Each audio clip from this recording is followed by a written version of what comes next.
नमस्कार। संतोष की रिपोर्ट में आप सबों का स्वागत है। और आज हम संतोष की रिपोर्ट में बात शिवदीप लांडे के राजनीति में आने का कर रहे हैं। जी हाँ, मतलब एक और खिलाड़ी चुनावी मैदान में उतर गया है और यह कहते हुए कि बिहार के बदलाव के लिए हम किसी भी हद तक जा सकते हैं। हमको मुख्यमंत्री पद का ऑफर मिला था, हमको राज्यसभा सदस्य का ऑफर मिला था, हमको पॉलिटिक्स में क्या क्या नहीं मिला, सब कुछ छोड़ के हम बिहार आए हैं। मतलब हमको तो समझ में नहीं आता है कि आईपीएस को अपना मतलब अपने आप को समझता क्या है, हमको समझ में नहीं आता है। पूरे नौकरी पीरियड में सबसे फेलियर आईपीएस अधिकारी में कोई शिवदीप लांडे हैं। हम जानते हैं, व्यक्तिगत रूप से जानते हैं, और इसके कई ऐसे कारनामे को हम उजागर किए हैं जिसका अंदर जो बार बार दिखाता है ना कि एगो यूपी पुलिस का जो है सो पर्दा और के उसमें ही डिसमिस हो जाता है। यूपी का अगर डीजीपी अगर थोड़ा बिहार के डीजीपी से थोड़ा रिश्ता अगर मधुर नहीं रहता, स्वयं बिहार का था एडीजी मुख्यालय, नहीं तो शिवदीप लांडे उसी में जाते। वो ऑफिशियल काम से आया था यहाँ और उसको ही ट्रैप करने लगे, और वो भी एक विशेष मिशन पर आए थे, उसमें यहीं पर केस हो रहा था। खैर, ये सब दिखाने वाला खाली ये मीडिया बॉय है, मीडिया का प्ले बॉय है ये।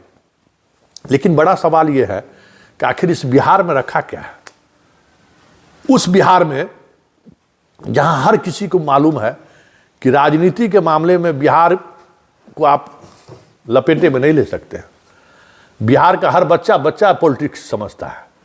यहां रिक्शा वाला से लेके चाय दुकान तक हर कोई इस राजनीति को समझता है, अपने तरीके से राजनीति का परिभाषित भी करता है, कोई बेवकूफ नहीं बना सकता है। ऐसे में एगो महाराष्ट्र से शिवदीप लांडे आ गए, एगो प्रशांत किशोर भी पहुंचे हुए हैं, सब बिहार को बदलने के लिए आए हैं। जैसे लग रहा है कि बिहार में क्या रखा, क्या हुआ है बिहार को, जो लोग बदलने का ठेका ले हैं। मतलब ये ठीक है, बिहार में जो पॉलिटिकल सिनेरियो पिछले 3 दशक से चल रहा है, कोई नए व्यवस्था या नए बदलाव की उम्मीद काफ़ी कम लग रहा है।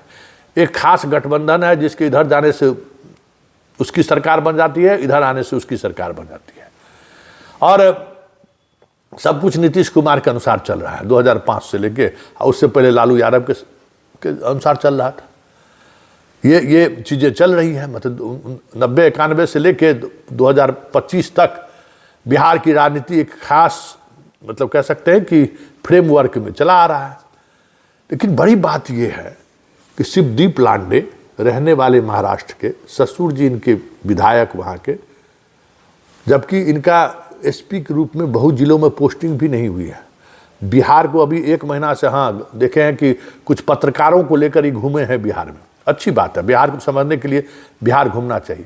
लेकिन 1 महीना में घूम कर और लौटे, और हिंद सेना, अरे भाई चुनाव चिन्ह देखे है ना, शंकर का जो त्रिनेत्र वाला रहता है सो चुनाव चिन्ह, मतलब समझ से परे है। और प्रेस कॉन्फ्रेंस के दौरान जो इन्होंने बात, मतलब बिहार का रोसड़ा विधानसभा क्षेत्र कहाँ है, बहेरी विधानसभा, बेनीपुर विधानसभा क्षेत्र कहाँ है, 243 में रिजर्व कंस्टिट्यूंसी कितना है, अनरिजर्व कंस्टिट्यूंसी कितना है, कहाँ क्या इक्वेशन है, किस आधार पर वोटिंग होता है, उसका ABCD इसको पता नहीं है। प्रशांत किशोर तो मान लीजिए चुनाव का जो है सो स्ट्रेटजी बनाते रहे हैं बिहार में।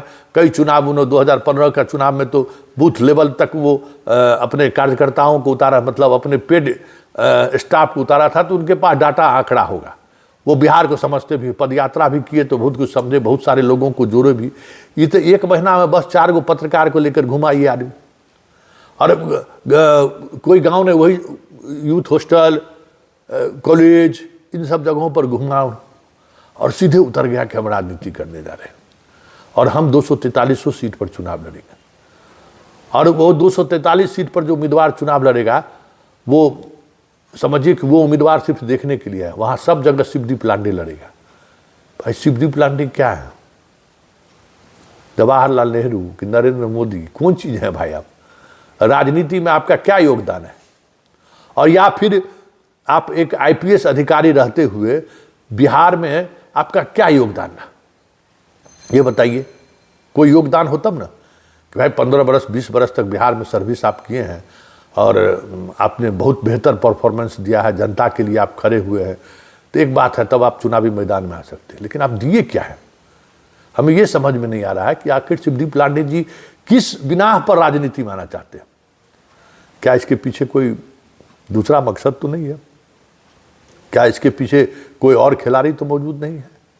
क्योंकि देखिए, एक बात तय है, बिहार का जो वर्तमान पॉलिटिकल सिस्टम है या जो पॉलिटिकल पार्टी है, उनको सीधे लड़ाई में कोई नहीं हरा सकता है। ये बात नरेंद्र मोदी भी समझ रहे हैं, अमित शाह भी समझ रहे हैं कि बिहार का जो पॉलिटिकल सिनेरियो और जो कास्ट कम्बिनेशन का जो एक राजनीति में महत्व रहा है, वो उसको पता है, दोनों आदमी को पता है कि बिहार में सीधी लड़ाई लड़के हम हरा नहीं सकते हैं।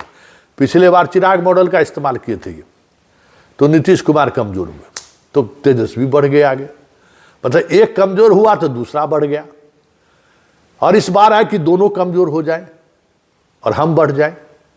तो ये जो पॉलिटिक्स है ना, जो पॉलिटिक्स पिछले कई दिनों से देखने को मिला है, मतलब कई महीने से देखने को मिला है, आप गौर करिए ना, जदयू के अंदर भी नीतीश के खिलाफ काम हो रहा है, आरजेडी के अंदर भी चीजें चल रही हैं, ईडी सीबीआई भी लालू परिवार पर दबिश बनाए हुए हैं, कितनी जल्दी हो सके उनको सजा मिल जाए जो वो चुनाव नहीं लड़े।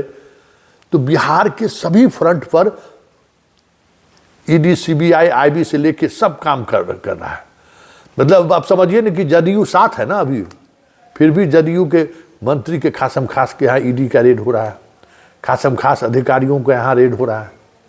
कभी किसी स्टेट में ऐसा हुआ है? 10 साल का आप देख लीजिए ग्राफ, कि जो सत्ता में साथ हो, जिसके सांसद के सहारे केंद्र की सरकार चल रहा हो, उसके पार्टी के नेताओं से जुड़े हुए लोगों पर ईडी का रेड हो, पदाधिकारियों को घेराबंदी हो। कभी सोचे? कभी हो सकता है?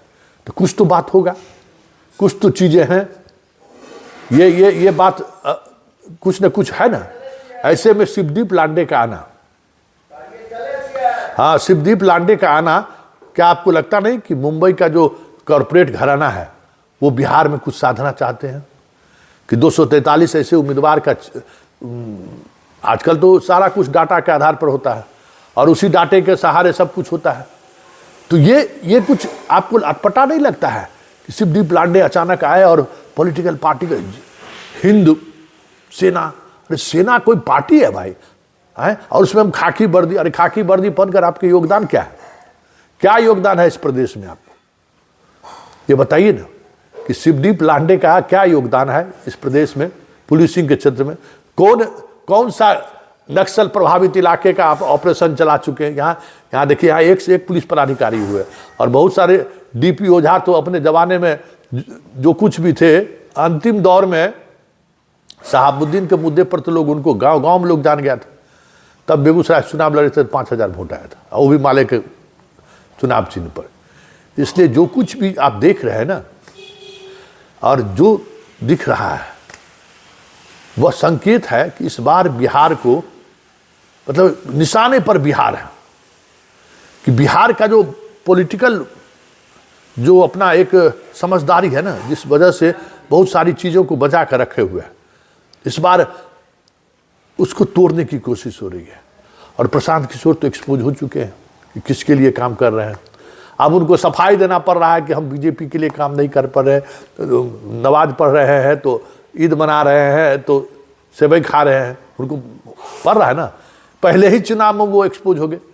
और जिस तरीके से पैसे बहा रहे हैं प्रशांत किशोर, क्या दूसरा कोई आज के तारीख में पैसा इस तरीके से राजनीतिक कार्यों के लिए अगर इस्तेमाल करे तो क्या है, ईडी और सीबीआई छोड़ देगी उसको? क्या है? और प्रशांत किशोर को क्यों छोड़े हुए है? जबकि जदयू इस पर सवाल खड़ा कर चुका है। बीजेपी के जिसके सहयोग से बिहार में सरकार है, फिर केंद्र में जिसके सहयोग से मोदी की सरकार चल रही है, उस पार्टी के पार्टी प्रवक्ता आरोप लगा चुके हैं, लिख के दे चुके हैं, फिर भी कोई कार्रवाई नहीं हो रही है। तब संदेह जाएगा ना। और ऐसे में शिवदीप बाबू का आना, संकेत साफ है कि इस बार बिहार साध लेना है, और उस साधने के लिए जिस हद तक जाना होगा कॉरपोरेट घराने को, उस हद तक जाने की तैयारी लगता है इन लोगों ने कर लिया है।